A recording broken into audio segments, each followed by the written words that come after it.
corta para Eduardo Bolsonaro. Hugo Mota. Indefiro a indicação de Eduardo Bolsonaro para ser líder da minoria, nos termos do parecer da Secretaria-Geral da Mesa da Câmara dos Deputados. Aí a Sarita fala, né? Rapaz, o pai desse presidente da Câmara deve estar bem enrolado nas investigações da prefeitura. Numa daquelas situações em que, se puxarem a pena, vem a galinha inteira. Só isso explica. Ou um cacau. Talvez não, Sarita. Talvez tenha algo a mais. Talvez tenha algo a mais. Porque o Hugo Mota é de um grupo maior. A direita é cada um por si, Deus contra todos, né? Não tem. Mas a turma do Centrão tem unidade, tem grupo. O Hugo Mota não vai tomar decisão sozinho na cabeça dele. Aí, veja só. A UOL publica. Supremo queria gesto contra Eduardo Bolsonaro e Congresso respondeu. Qual o gesto? Proibir que Eduardo assumisse como líder da minoria para ser cassado.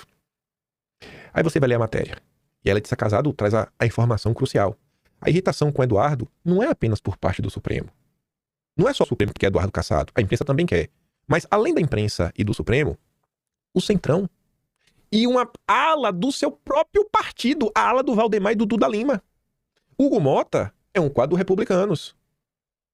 Que tá aí, né? Nessa união da direita em prol de 2026. E Hugo Mota é apadrinhado pelo Ciro Nogueira. O que é que Ciro Nogueira tá plantando na imprensa nas últimas horas? Que Eduardo vai dividir a direita, que Eduardo é isso, que Eduardo é aquilo outro. O que é que Valdemar tá falando? Que Eduardo vai matar o próprio pai. Então, assim, a cassação do Eduardo, no frigir dos ovos, na frente das câmeras, não, isso aí vai colocar a comida da minoria, vamos acontecer. Por trás, tá aí, Hugo Mota passo trator, porque faz parte de um plano maior. Eduardo precisa ser cassado não só como resposta para agradar o Supremo, mas para desgastá-lo e enfraquecê-lo, porque 2026 está chegando e é a oportunidade do Centrão de colocar o seu grande candidato. Esse é o Ciro Nogueira. Isso aqui é o que o Valdemar também está fazendo. E além disso, né, você ainda tem todo o apoio do Vampirão. Lá na CNN, basicamente para defender que Eduardo realmente tem que ser cassado. Pamela colocou ali o recorte. Pergunta, fala assim, ó. Adivinha só quem deu código para o avanço da tramitação da cassação de Eduardo Bolsonaro na Câmara? Ele, o pai da dosimetria, o Vampirão.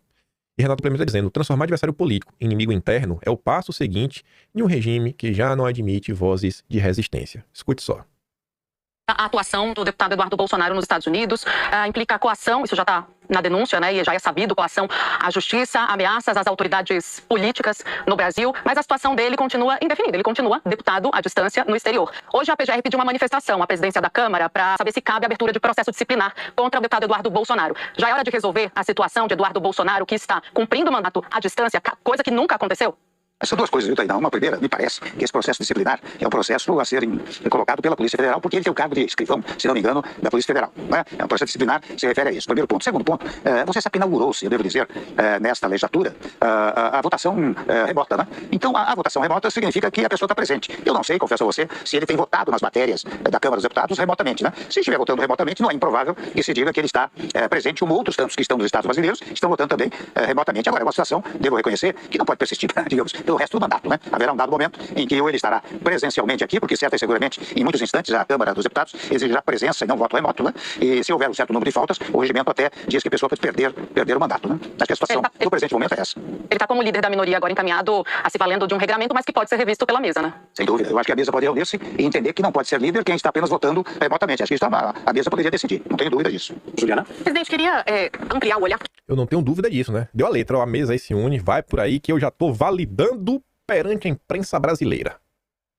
Todos esses assuntos que a gente está trazendo aqui, PEC da blindagem, anistia, as questões das manifestações, relação com os Estados Unidos, impactam as eleições de 2026. Eu queria uma avaliação do senhor sobre a direita, sobre essa divisão, sobre um bolsonarismo isolado. Qual é o caminho agora para a direita nessa eleição que vai ser tão importante? Eu acho que o caminho é apresentar programa. Você sabe que eu muito gentilmente, vários governadores vieram me procurar individualmente, né? E quando o quinto governador veio falar comigo, ele disse, olha, vocês têm as mesmas ideias. Eu acho que vocês poderiam reunir-se, elaborar um programa para o país, um projeto para o país, não aqueles quilômetros que se manda.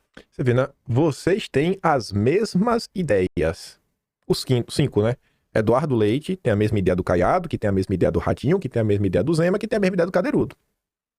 Para o TSE, mas uma coisa de 20, 30 páginas, uma ponte para o futuro, digamos assim, não é para apresentar o país. E depois vocês verificam qual de vocês será o representante desse programa. Qual é a vantagem do programa? Aqui, se apresentar um programa ao país, certo e seguramente o outro lado apresentará um programa. E se houver um terceiro lado, também um programa. Qual é a vantagem? É que você eleva a discussão política no país. Não é José contra João, se me permite, Lula contra Bolsonaro, mas é programa contra programa. Acho que é até uma homenagem ao eleitor. Acho que o caminho será esse. Eu, pelo menos, tenho, nas oportunidades que tenho, várias que tenho tido, eu prego isso e acho que vai sensibilizando alguns setores. Pelo menos os governadores que falaram comigo se sensibilizaram com essa hipótese. Né? Agora, se não é Lula contra Bolsonaro pode ser Tarcísio de Freitas, talvez? Sim, Tarcísio de Freitas com mais programa. O Tarcísio eu conheço bem, ele faz belo governo aqui em São Paulo, colaborou muito com o meu governo. Ele esteve ao lado do Moreira Franco e foram responsáveis pela PPI, o Programa de Parceria de Investimentos, colaborou muitíssimo no meu governo. É uma figura muito, tecnicamente, muito adequada e muito moderado até, não é? Eu acho que ele, se candidato for, apresentará uma ponte para um projeto para o país, o que será útil, a meu modo de ver. Presidente, temos uma outra pergunta.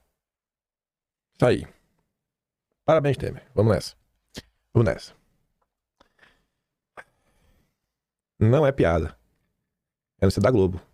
Oficial de Justiça relata a tentativa de notificar Eduardo Bolsonaro, mas é informado que ele está nos Estados Unidos. Veja só, gente, o oficial não sabia que Eduardo estava nos Estados Unidos também. Rapaz, pronto, fugiu. Ele poderia imaginar que Eduardo estava nos Estados Unidos. Eu achava que ele estava escondido em Brasília. Intimação do deputado federal foi ordenada pelo Moraes. Pois é, por que não manda logo uma carta rogatória? Mas quem poderia imaginar que Eduardo está nos Estados Unidos, rapaz? Dosimetria resolve? Dosimetria resolve?